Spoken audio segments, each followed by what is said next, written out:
أعوذ بالله من الشيطان الرجيم. بسم الله الرحمن الرحيم.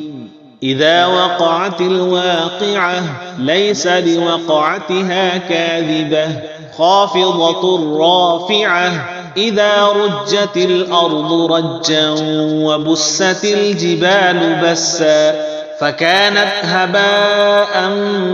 منبثا وكنتم أزواجا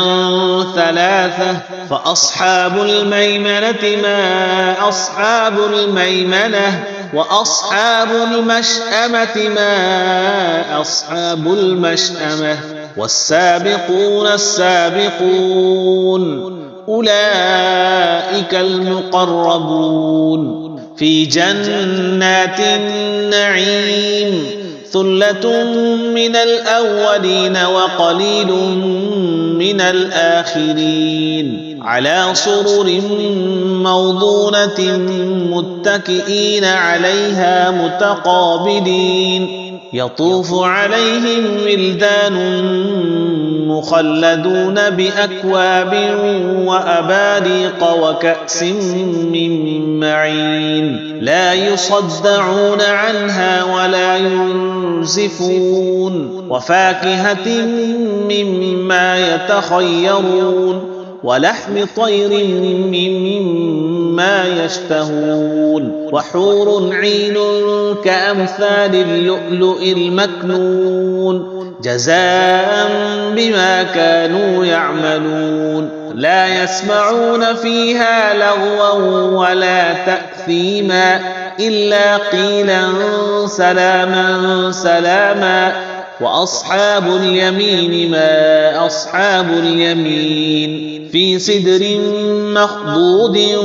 وطلح منضود وظل ممدود وماء مسكوب وفاكهة كثيرة لا مقطوعة ولا ممنوعة وفرش مرفوعة إنا أنشأناهن إنشاء فجعلناهن أبكارا عربا أترابا لأصحاب اليمين ثلة من الأولين وثلة من الآخرين وأصحاب الشمال ما أصحاب الشمال في سموم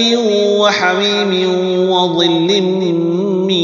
يحموم لا بارد ولا كريم إنهم كانوا قبل ذلك مترفين وكانوا يصرون على الحنث العظيم وكانوا يقولون أئذا متنا وكنا ترابا وعظاما أئنا لمبعوثون أو آباؤنا الأولون قل إن الأولين والآخرين لمجموعون إلى ميقات يوم معلوم ثم إنكم أيها الضالون المكذبون لآكلون من شجر من زقوم فمالئون منها البطون فشاربون عليه من الحميم فشاربون شرب الهيم هذا نزلهم يوم الدين نحن خلقناكم فلولا تصدقون أفرأيتم ما تمنون أأنتم تخلقونه أم نحن الخالقون نحن قدرنا بينكم الموت وما نحن بمسبوقين على أن نبدل أمثالكم وننشئكم فيما لا تعلمون ولقد علمتم النشأة الأولى فلولا تذكرون أفرأيتم ما تحرثون أأنتم تزرعونه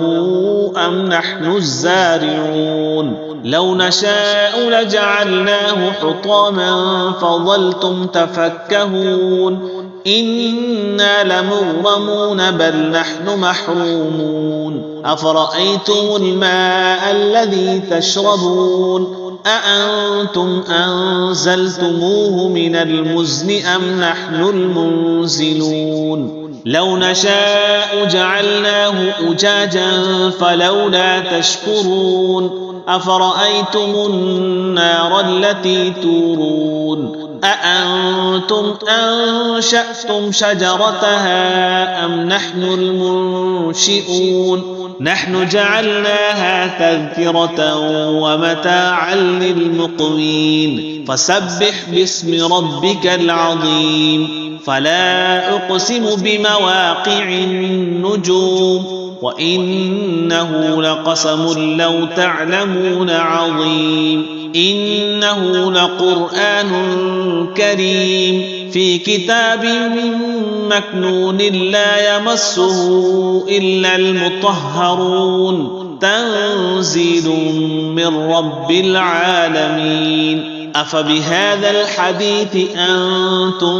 مدهنون وتجعلون رزقكم أنكم تكذبون فلولا إذا بلغت الحلقوم وأنتم حينئذ